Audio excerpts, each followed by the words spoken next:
Senior അഭിഭാഷകൻ VS. Vineeth Kumar കൂടി നമ്മോടൊപ്പം ചേരുന്നുണ്ട്. ശ്രീ വിനീത് കുമാർ, ഭാരതീയ ന്യായ സംഹിതയിലെ 75(1)(4) ഐടി ആക്ടിലെ 6-7 വകുപ്പുകളാണെന്നാണ് നമുക്ക് മനസ്സിലാകുന്നത്. ഈ ബോബി ചെമ്മണ്ണൂരിനെതിരെ ഉള്ള അത് പ്രകാരമാണ് കേസെടുത്തിരിക്കുന്നത്. കോടതിയിൽ ജാമ്യം ലഭിക്കാവുന്ന കേസുകളാണോ? അല്ല, ജാമ്യം ലഭിക്കാവുന്ന കേസുകളല്ല.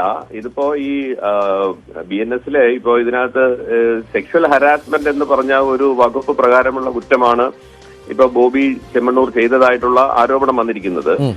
അപ്പൊ അതുമായി ബന്ധപ്പെട്ടുള്ള അന്വേഷണം നടന്നുകൊണ്ടിരിക്കുകയാണ്. ഈ കേസിനെ സംബന്ധിച്ചിടത്തോളം പറയുകയാണെങ്കിൽ അത് ഒരു നോൺ ബെയിലബിൾ ഒഫൻസ് ആണ്. അത് ബെയില് കിട്ടാവുന്ന കുറ്റകൃത്യമല്ല, അത് നോൺ ബെയിലബിൾ ആണ്. അപ്പൊ ഈ നോൺ ബെയിലബിൾ ഒഫൻസ് എന്ന് പറയുമ്പോൾ സ്വാഭാവികമായിട്ടും അത് ഒരു മജിസ്ട്രേറ്റിന്റെ ഡിസ്ക്രിഷണറി പവറിൽ വരുന്നതാണ് ബെയിൽ കൊടുക്കണമോ വേണ്ടേ എന്നുള്ളത്. കാരണം അതിന്റെ ഈ മാക്സിമം പണിഷ്മെന്റ് ഇപ്പൊ അതില് 1 ഇയർ വരെ ഇംപ്രിസൺമെന്റ് കൊടുക്കാം, അല്ലെങ്കിൽ ഫൈൻ വേണമെങ്കിൽ കൊടുക്കാം, അല്ലെങ്കിൽ രണ്ടും കൂടി വേണമെങ്കിലും കോടതിക്ക് കൊടുക്കാവുന്ന ഒരു കുറ്റകൃത്യമാണ്. അപ്പം സ്വാഭാവികമായിട്ടും ഇപ്പോ സ്ത്രീകൾക്ക് എതിരെയുള്ള കുറ്റകൃത്യങ്ങളെ വളരെ ഗുരുതരമായിട്ട് ഇപ്പോ ജുഡീഷ്യറിയും അല്ലെങ്കിൽ സമൂഹവും ഒക്കെ കാണുന്നത് കൊണ്ട് ഈ നോൺ ബെയിലബിൾ ഒഫൻസും കൂടി ആയിരിക്കുന്നത് കൊണ്ട് തീർച്ചയായിട്ടും അത് ഒരു റിമാൻഡ് ഇതിനകത്ത് അനിവാര്യമാകുന്ന ഒരു സാഹചര്യം വരും. പക്ഷേ ഈ റിമാൻഡിൽ ഇട്ടുകൊണ്ട് തന്നെ പൂർണ്ണമായിട്ട് ഇൻവെസ്റ്റിഗേഷൻ നടത്താൻ വേണമെന്നില്ല, ഇൻവെസ്റ്റിഗേഷൻ നടത്തിക്കൊള്ളണമെന്നില്ല. അതുകൊണ്ട് പ്രതിക്ക് സഫീഷ്യന്റ് ആയിട്ടുള്ള ഒരു ഷുവർട്ടി കൊടുക്കുകയാണ് എന്നുണ്ടെങ്കിൽ മജിസ്ട്രേറ്റിന് ജാമ്യം കൊടുക്കാവുന്നതേ ഉള്ളൂ.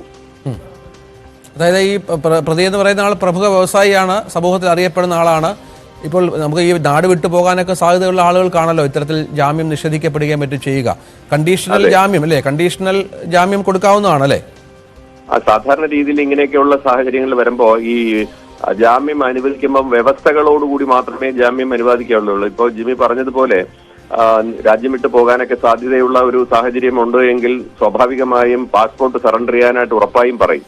അപ്പൊ അങ്ങനെ പാസ്പോർട്ട് സറണ്ടർ ചെയ്ത് കഴിഞ്ഞാൽ പിന്നെ കൂടാതെ അന്വേഷണ ഉദ്യോഗസ്ഥന്റെ മുമ്പാകെ റെഗുലറായിട്ട് ആഴ്ചയിൽ ഒരിക്കലോ അതുപോലുള്ള ദിവസങ്ങളോ ഒക്കെ ഹാജരായി ഒപ്പുവെക്കാനുള്ള ഒരു സാഹചര്യവും ഈ കണ്ടീഷനിൽ പറയുകയാണെങ്കിൽ അത് വരും. പിന്നെ കൂടാതെ ഇതിനകത്ത് ഇൻഫർമേഷൻ ടെക്നോളജി ആക്ട് സെക്ഷൻ 67 ഇട്ടിരിക്കുന്നത് ഈ കേസിനകത്ത് എത്ര കണ്ട് അത് ആപ്ലിക്കബിൾ ആണ് എന്നുള്ള കാര്യത്തിൽ എനിക്ക് വളരെയധികം സംശയവുമുണ്ട്. കാരണം അത് ഈ ഇതിന്റെ ഫാക്ട്സ് വെച്ച് നോക്കുമ്പോൾ ഇൻഫർമേഷൻ ടെക്നോളജി 67 അതൊരു എക്സ്പ്ലിസിറ്റ് സെക്ഷുവൽ ആക്ടിന്റെ ഒരു ട്രാൻസ്മിഷന്റെ ഭാഗമായി വരുന്നില്ല എന്നാണ് എന്റെ അഭിപ്രായം.